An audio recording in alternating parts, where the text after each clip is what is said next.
Continuamos entonces con la explicación de la gestión del suministro de medicamentos, que habíamos terminado en la lámina anterior con todo lo que tenía que ver con la adquisición y la compra de medicamentos y el pago a los proveedores como un mecanismo de legitimidad de la gestión del suministro. O sea, repito que todas y cada una de las etapas deben funcionar de manera adecuada para que el sistema funcione como un todo. En este caso, que la gestión del sistema de suministro sea adecuada. Entonces aquí también la compra es fundamental. Pasamos ahora a la distribución. Entonces definimos la distribución como el proceso de movilización de los medicamentos desde su fuente de abastecimiento, que puede ser el productor o el proveedor, hasta su dispensación o entrega al paciente. Ya lo hemos descrito en la clase anterior. Este proceso también comprende el almacenamiento de medicamentos, que consiste en la preservación y custodia de los medicamentos desde su ingreso efectivo a las instalaciones hasta su salida de las mismas, o su entrega al paciente, ¿verdad? Como lo decíamos en la clase, en el tema anterior, hasta que se le entrega o se le dispensa al paciente, ya sea en el servicio de salud, en el hospital o en el servicio ambulatorio del mismo. Aquí, por supuesto, pueden estar involucrados diferentes tipos de almacenes, como ya lo hemos visto, y vamos a explicar un poco más en detalle. Durante este proceso, por supuesto, pueden estar involucrados diversos almacenes dependiendo de los niveles de distribución, puede ser central, regional, local o institucional. Cuando hablamos de institucional nos estamos refiriendo a la institución de salud como tal, entonces puede ser un hospital, que es el que recibe los insumos, o puede ser un almacén municipal que se encarga de distribuir luego a las instituciones de salud que comprenden en ese o que se encuentran en ese municipio, o también en un estado que es regional. Dadas las características particulares, por supuesto, del producto que vamos a almacenar, en este caso los medicamentos, es necesario, por supuesto, adoptar medidas que aseguren la calidad del producto y el mantenimiento de los niveles de existencia que garanticen una disponibilidad y oportunidad del medicamento. Es decir, que el medicamento, evitar el desabastecimiento del medicamento, o sea, que el medicamento esté disponible para cuando se requiera o se necesite, a fin de, por supuesto, producir el impacto epidemiológico que hemos deseado, o sea, que el uso sea adecuado y además sea razonado y que además tenga el impacto en la salud de la población, mejore la salud de la población. Por supuesto, los objetivos de la distribución es mantener un suministro constante, ¿verdad? Permanente de medicamentos en todo el sistema. Cuando hablamos del sistema, entonces estamos hablando de todas las instituciones de salud que conforman ese sistema de suministro, esa gestión del suministro. Mantener los medicamentos además en buenas condiciones durante todo el proceso de distribución hasta la entrega al paciente. Minimizar las pérdidas de medicamentos debidas a su deterioro, vencimiento o robo, que no se vayan perdiendo en el camino, que no se venzan o que no se deterioren, que no se roban, por ejemplo, los frascos, etcétera. Y mantener un inventario actualizado con existencias adecuadas de medicamentos. Es lo que veníamos diciendo, o sea, que el inventario me permita detectar los momentos en los cuales se pudiera prever algún desabastecimiento de medicamentos para tomar los correctivos necesarios. En caso de que se pueda hacer, muchas veces el desabastecimiento del medicamento no se produce solo porque el sistema deja de funcionar, sino porque incluso a veces el proveedor o el productor del medicamento deja de producir el medicamento o tiene problemas también para producir y entregar los productos. Todas estas consideraciones se deben tener en cuenta en esta gestión del suministro, específicamente en lo que tiene que ver con el almacenamiento y la distribución. Los objetivos de la distribución es mantener una distribución adecuada de los almacenes, es decir, que se pueda hacer una distribución razonada de los medicamentos, o sea, que no movilicemos un camión, por ejemplo, un camión 350 grande para distribuirle 3, 4 cajitas de medicamentos a un ambulatorio, sino que se hagan rutas de distribución que optimicen el uso de los recursos. Siempre, aquí buscamos siempre la optimización en el uso de los recursos, o eso es lo que se pretende con una gestión adecuada del sistema de suministro. Utilizar el transporte de forma eficiente, lo que venía diciendo, tratar de que el transporte se utilice de la manera más eficiente, no utilizar, como decía, un camión 350 para transportar 2 cajas. Minimizar el hurto y el fraude, que se pierda el robo, ¿verdad?, de los medicamentos en esa fase de distribución y mantener información permanente sobre las previsiones de necesidades de los medicamentos. Esto también, fíjense que todo el sistema siempre está trabajando en las necesidades, en el uso de los medicamentos y en producir información diferente, pero que toda tributa, ¿verdad?, o que toda tiene alguna importancia, alguna inherencia directa en la gestión del sistema de suministro como una entidad única. Y por eso es importante, reitero, el uso de la información y la producción fundamentalmente de la información y su distribución, su difusión. La fase de la distribución, por supuesto, es el despacho de los medicamentos en puerto, cuando los medicamentos son importados, la recepción e inspección de los medicamentos, el control de los inventarios. Normalmente se debe hacer control de inventario de una vez que se reciben, esos medicamentos deben ser cargados a un sistema de inventario para colocar, por supuesto, las fechas de entrada, las fechas de vencimiento de esos productos y todas las características que permitan identificar rápidamente tanto la cantidad como sus características particulares.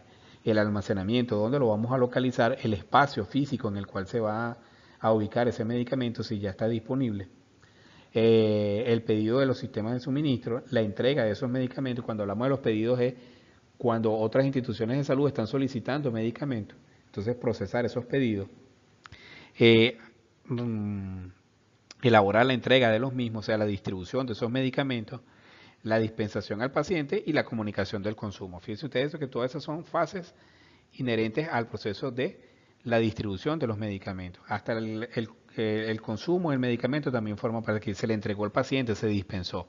Eso también se debe formar parte de la distribución de los medicamentos.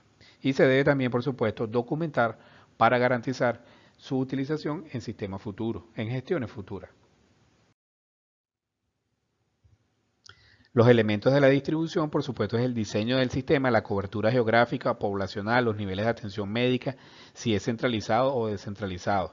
Entonces, ¿a dónde vamos a distribuir? ¿Vamos a distribuir directamente a los hospitales, un sistema descentralizado, o vamos a distribuir a un ambulatorio, a un almacén regional y de ahí se va a distribuir a cada una de las instituciones de salud? Todo eso se debe dilucidar con anterioridad para poder diseñar un sistema de distribución que sea eficiente y adecuado. El sistema de información, el control de los inventarios, los registros, los impresos, es decir, vamos a colocarle tarjetas, qué tipo de tarjetas se van a utilizar para el registro de la información y qué sistema se va a utilizar también. Los informes sobre el consumo, cómo vamos a informar el consumo, la entrega del medicamento y además la entrega del medicamento cuando se hace la dispensación del medicamento como tal, y además el flujo de la información, cada cuánto tiempo se debe entregar, a quién se debe dirigir y la periodicidad con la cual se debe entregar esa producción de la información. El almacenamiento, se debe entonces seleccionar los centros, se debe especificar el diseño de los edificios, el sistema de manejo de los materiales de estos medicamentos, a través de qué se van a hacer, y el cumplimiento de los pedidos. Para ello, entonces, también aquí, fíjense que no aparece por acá, pero es necesario también contar con el personal que tenemos. Y eso es parte de lo que son las medidas de apoyo, que por lo general, muchas veces cuando nosotros estamos hablando del sistema de suministro, hablamos solamente de las características técnicas del medicamento o del almacenamiento, pero no consideramos todo lo que tiene que ver con el personal que maneja esta, y además los equipos que requiere para hacer para cumplir con sus actividades de manera adecuada. Luego la entrega, entonces recogida frente a entrega, es decir, la entrega del medicamento, ¿verdad?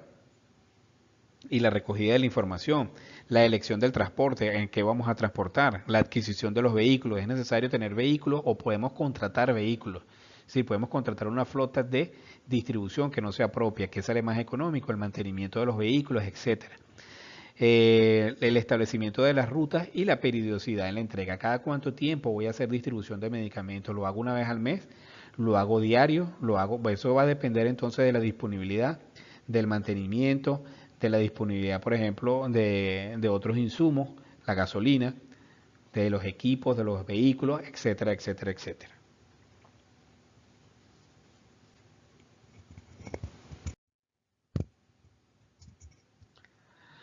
Las fases para la planificación de la distribución. Establecer el carácter público o privado de las operaciones. Fíjense que aunque el sistema de suministro pueda ser público, la gestión pueda ser pública, es posible que se contraten algunos operadores privados para garantizar la gestión de ese suministro de medicamentos. Por ejemplo, el transporte pudiera ser privado, pero eso dependerá de la disponibilidad y de quien tome la decisión, es decir, del decisor político, si va a contratar una empresa privada para que haga el suministro, para que haga la distribución, perdón, de los medicamentos dentro de ese sistema, o lo hace con recursos propios, con sus propios camiones de distribución. Luego planificar la localización de los almacenes y las rutas de entrega. Entonces, si yo tengo un almacén, yo tengo que entregar en una ruta, entonces establezco cuál es la ruta de entrega de los medicamentos, ¿verdad? Para hacer lo más eficiente posible ese sistema de suministro. Establecer la demanda de los medicamentos, cada cuánto se consumen, cuál es, cómo se va disminuyendo, ¿verdad? La cantidad de medicamentos que están disponibles en las instituciones de salud, localizar los puntos de entrada de los medicamentos, dónde entrego, a dónde debo entregar, dónde debo hacer las entregas de los medicamentos, organizar los centros primarios de almacenamiento, es decir, si yo voy a ir a distribuir, ¿a dónde voy a distribuir? ¿Voy a distribuir a un almacén regional, municipal o voy directamente a cada una de las instituciones de salud? Planificar las rutas primarias de distribución y localizar los almacenes intermedios, planificar las rutas de planificación secundaria. Pues eso tiene que ver entonces con, yo entrego en un almacén regional y de ahí después tengo que volver a planificar para llevar esos medicamentos hasta las instituciones de salud. Porque nuevamente el objetivo no es entregar el medicamento en un almacén, de un almacén centralizado a un almacén regional o a un almacén municipal. El objetivo es que el medicamento llegue al paciente y cumpla con los objetivos de salud que se espera, mejore la salud de la población y además sea utilizado de manera razonada. Entonces, por eso debo planificar entonces no solamente las rutas prioritarias, sino también las secundarias. Determinar el tamaño de los almacenes, con qué cuento, con qué cantidad, cuál es la capacidad de los almacenes que tengo, dónde están ubicados, para ver entonces el tipo de administración o el tipo de suministro que yo voy a hacer. O sea, cuánto puedo distribuir a cada almacén en función de sus capacidades y además del personal con el que cuenta. Planificar la periodicidad de las entregas, que entonces va a depender de qué, de eso que venimos hablando, de la capacidad de los almacenes y del personal con que cuenta ese primer, porque si yo pudiera tener un almacén con mucha capacidad de almacenamiento, pero que no tiene personal, si distribuyo mucho medicamento a ese almacén, es posible que se pierdan porque no son redistribuidos de manera adecuada. Establecer el número de empleados necesarios, es lo que decíamos. Entonces, en la gestión de suministro también se preocupa no solamente de el medicamento como tal, adquirir el medicamento y almacenarlo en forma adecuada, sino también de las personas que van a ejecutar esas tareas y cuál es su capacitación que tienen que tener para poder realizar, así como los equipos que son necesarios para las labores de, por ejemplo, en este caso, de almacenamiento de los medicamentos. Y llegamos entonces al componente sobre el uso de los medicamentos. El uso razonado de los medicamentos requiere que los pacientes reciban la farmacoterapia apropiada para sus necesidades clínicas a una dosis que se ajuste a sus necesidades individuales durante un periodo de tiempo adecuado y al costo más bajo posible tanto para ellos como para la comunidad. Fíjense que reiteramos nuevamente, los medicamentos tienen un costo. Aunque no se paguen si el sistema es público, si alguien los paga y eso tiene un costo. Entonces todos debemos comprender que el medicamento tiene un costo, que cuesta dinero y que debe ser utilizado de manera adecuada. Ya por ahí es un punto. Pero además de eso también el paciente debe realmente requerir de un medicamento y debe ser el medicamento que responda a sus necesidades clínicas. Muchas veces tenemos pacientes que responden de manera diferente, por ejemplo, ante el dolor. Para algunos basta con un acetaminofén, para otros requieren un medicamento como un analgésico, como un ibuprofeno. Entonces, esa es una necesidad clínica particular y hay que saber diferenciar cuál de los dos es más importante y cuál se le debe suministrar al paciente, además por el tiempo que lo requiera. Si requiere tomar antibióticos por un mes, pues entonces el medicamento debe estar disponible o se le debe suministrar para garantizar el tratamiento oportuno y completo.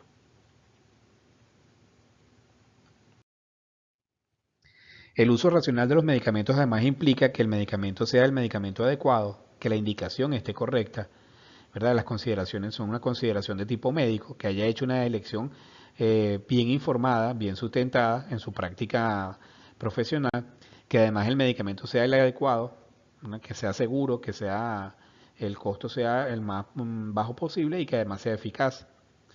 Que la posología, la administración y la duración del tratamiento sean las adecuadas, lo que veníamos diciendo. O sea, muchas veces se le prescribe un medicamento y se le entrega a un paciente, pero no se le dice cómo se lo va a administrar, es decir, no se le indica la posología.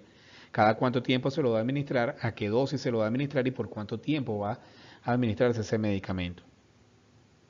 Además que el paciente sea apropiado y esto tiene que ver un poco con el cumplimiento de los pacientes. Hay pacientes que son cumplidores de la terapia y otros pacientes que apenas se sienten bien dejan de tomar el medicamento y esto es grave sobre todo cuando hablamos de los antibióticos, pues eso termina generando resistencia al uso de los mismos. Además que la dispensación sea la correcta, es decir, que el personal que hace la dispensación, en este caso el farmacéutico, informe adecuadamente al paciente de cuál es el medicamento, cuáles son sus efectos o sus posibles efectos adversos, y que el medicamento comprenda, y que el paciente comprenda completamente para qué se le prescribió el medicamento, cómo se lo debe tomar y qué debe hacer en caso de que presente alguna novedad con ese medicamento. Y además que el paciente finalmente cumpla con el tratamiento, si no, no hay un uso adecuado del medicamento, no hay un uso razonado del medicamento.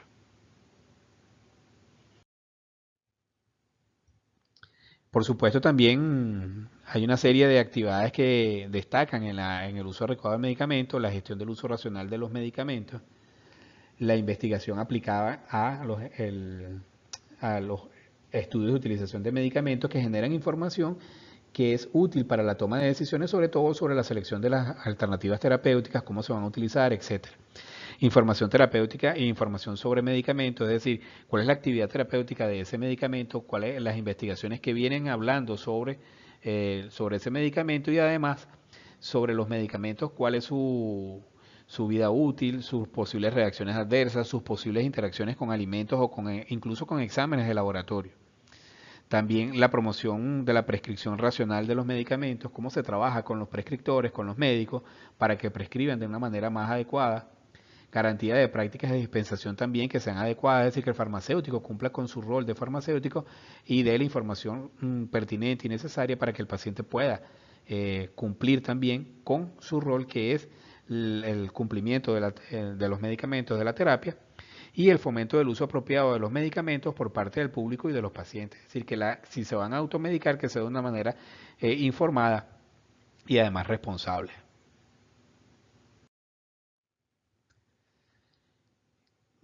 Luego llegamos a lo que llamamos los sistemas de apoyo a la gestión. Aquí tenemos entonces la organización y la gestión, cómo se organiza el sistema y cómo se gestiona, el financiamiento y la sostenibilidad, la gestión de la información y la gestión de los recursos humanos. Y sobre ello vamos a vamos a describir, vamos a hablar un poco cada uno de ellos a continuación.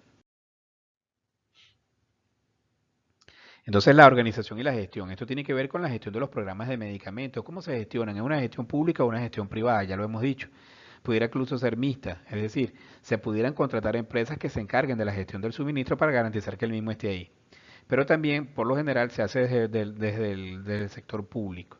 Y entonces también se debe tomar adecuadamente para garantizar, como decimos, el uso razonado de los medicamentos.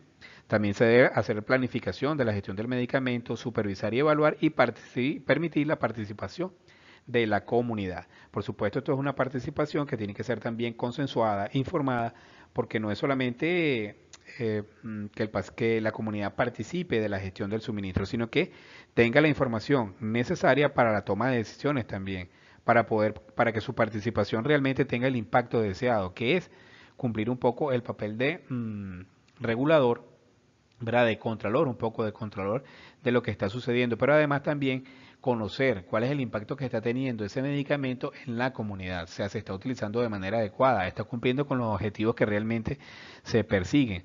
¿Por qué? Porque al final, en definitiva, la comunidad es la beneficiaria de todo el sistema o de la gestión como un todo.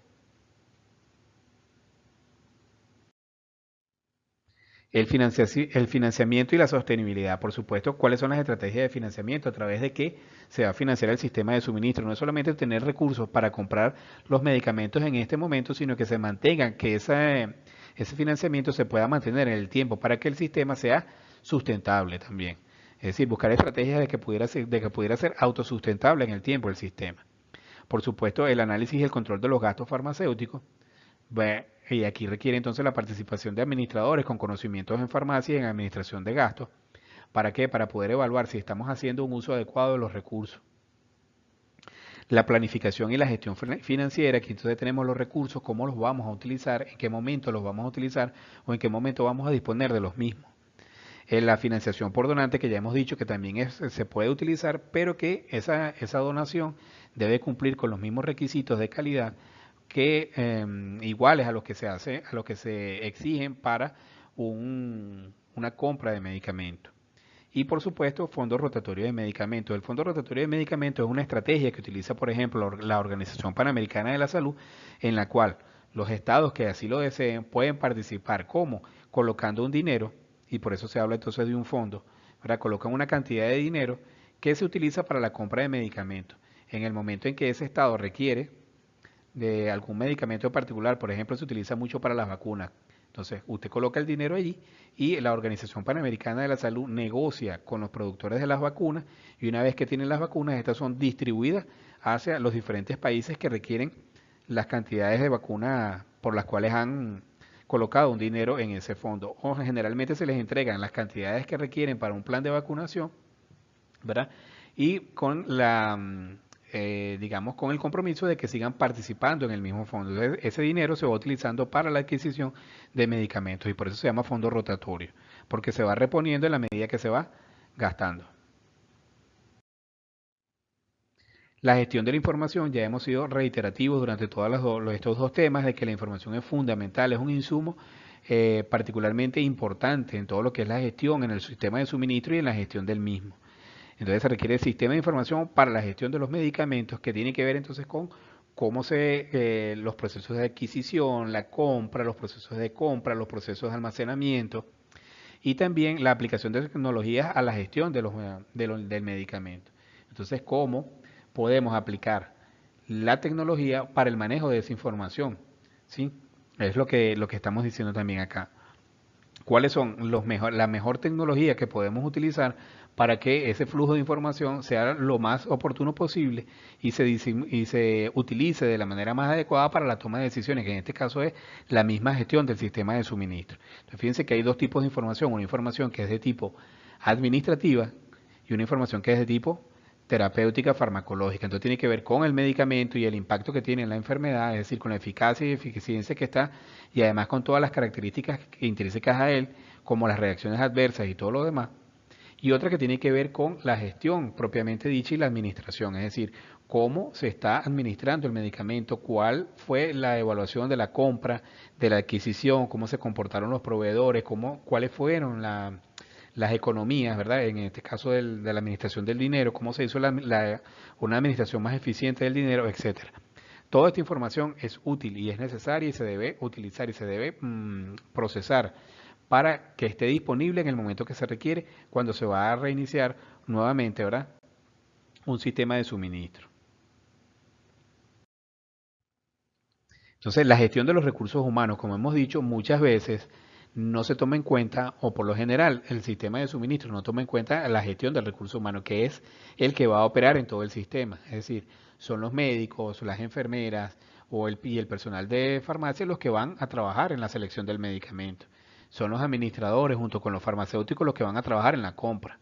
Son los farmacéuticos junto con los personal calificado de los almacenes los que van a recibir y distribuir el medicamento. Entonces todo esto debe pasar por una gestión eficiente de ese recurso. Se requiere un recurso entonces que tenga las capacidades mínimas necesarias para el cargo que va a desempeñar, pero que además tenga la capacitación continua para ir mejorando en el tiempo.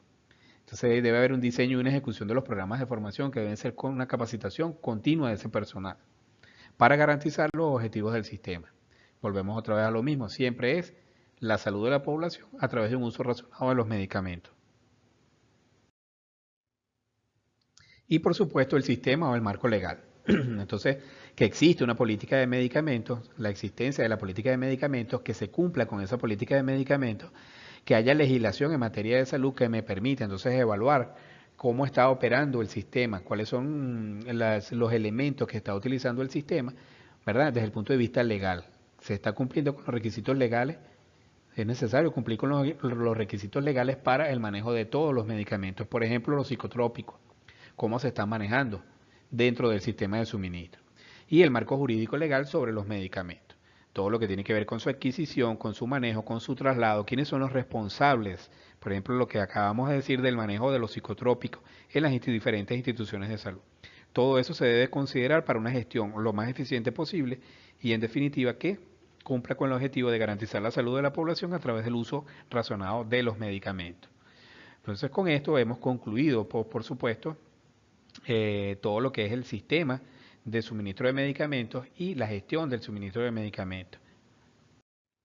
Hay, por supuesto, elementos que nosotros nos hemos destacado acá. Cada uno de estos sistemas o de estos subsistemas, como se conocen, dan suficiente material como para hacer una clase incluso. Por ejemplo, en la distribución, en el almacenamiento, pudiéramos hablar del inventario, de los sistemas de inventario y de los diferentes tipos de inventario que se utilizan o que son recomendados. Sin embargo, eso ustedes más adelante lo irán viendo a lo largo de la carrera en otras asignaturas más avanzadas. Entonces, muchísimas gracias por su atención y espero que tengan buen día.